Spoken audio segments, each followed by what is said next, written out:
Hey guys, how's it going? Slug here. Today I will be helping you with the tube tool at the Maker Pen, and I'm going to teach you the ins and outs of how to use it and what each option for it is. So, without further ado, let's get to it.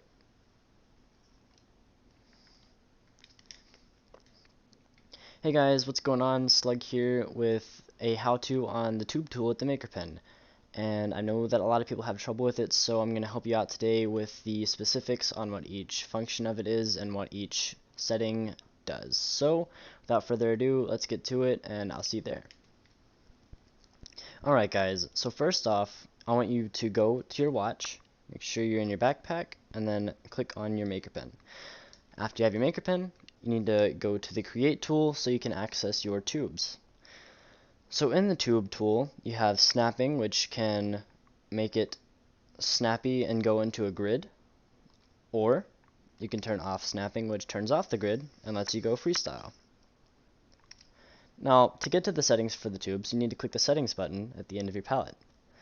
And what each setting does is I'll go over the position snap, rotation snap, uniform shapes, connect to nearby tubes, fixed tube width, tube size, smooth tubes, height ratio, and facets. First off, let's start with the position snap. Now while you have position snap, you can put it into a snap of 100, 10, 5, 1, 1, and 0.5. And as you can tell right here, it gets smaller and smaller with every sizing.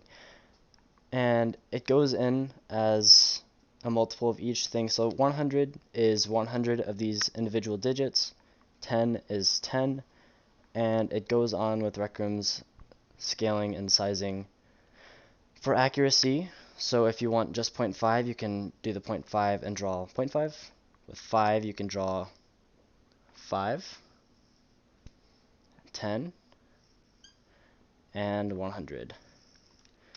That is how you use the position part of the tube. Now let's get to the rotation. Now with the rotation, while you're using the rotation tool, or the move tool, or your hand,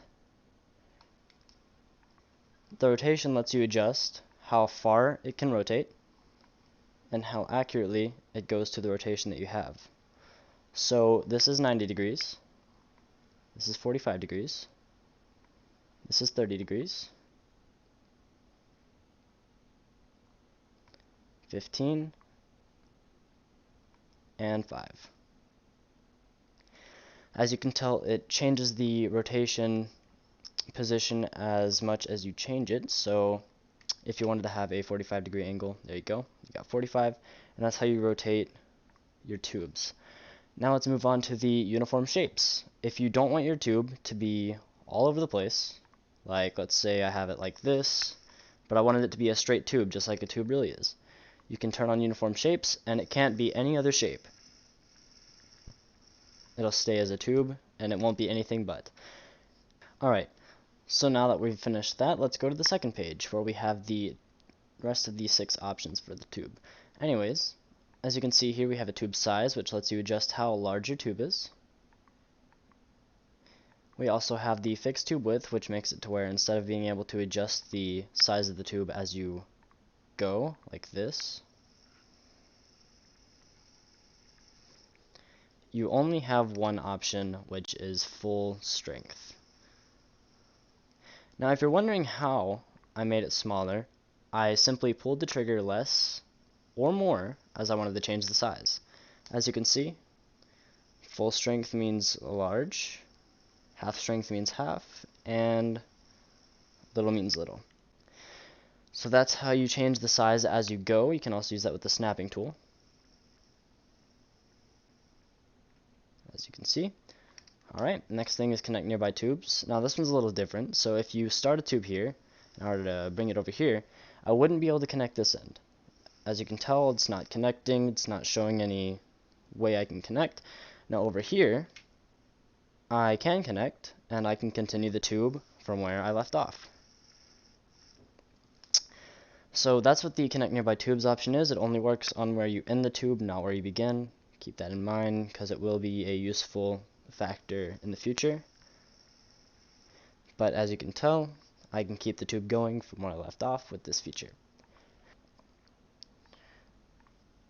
The next feature is the smooth tubes feature. Now this makes it to where instead of it being a flat tube where it's cut off exactly as a tube is, it's smoothed out for you, so you don't have to worry about squeezing the trigger less and making it more smooth as you go. You can simply have a smoothed out tube end. So this can be used for a little bit more realism like trees or rocks or something like that, and it adds a little more smoothness to your tube. Next thing is the tube height ratio, which as you can tell I have 10 facets, which are how many points are on the edge. So you have 10, 6, 5, 4, and 3. And the height ratio adjusts how tall your object is as you work with it. So as you can tell, it gets a little bit shorter every time I change the height ratio. And if I were to do that with like a 4, I could get a rectangle or a really thin tube. So that's how you adjust how tall and wide your tube is as you're working, which can be used for all kinds of cool things. Like you can make a leaf with this. If you put it together, you can make a